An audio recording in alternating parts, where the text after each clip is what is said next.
Hi, today's video is what is the difference between an attack and an attacker? Well, it might seem obvious, but it's an important distinction to be aware of, and there are some nuances to think about as well.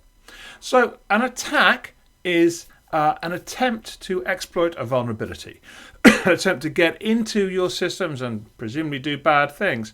And an attacker, typically human but not necessarily, is the person or the entity who is deploying or attempting to deploy that vulnerability to do that attack. And an attacker may have multiple attacks against multiple systems from multiple people, but of course they may have multiple attacks on your system, and those attacks may be different. One might be trying to do a storage-based attack, another might be a network-based attack. Could be pretty much anything.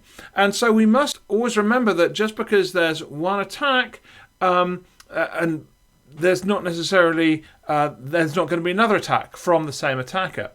But the same thing can happen in the other direction as well. Just because we have multiple attacks, we mustn't assume they come from the same attacker. That's a very dangerous assumption to make, because we may think, well, I've cleaned up this attack and I know who it's come from and therefore I'm fine, whereas actually there may be multiple attackers coming to attack your system. In fact, there may be even canny attackers who've been monitoring your system, saying, well, actually I see there's another attack going on.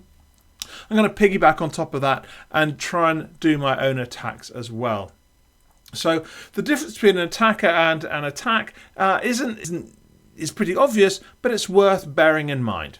Anyway, hopefully that's helpful. If this is interesting, please subscribe to the channel. Ask any questions you got. I'll do what I can to help.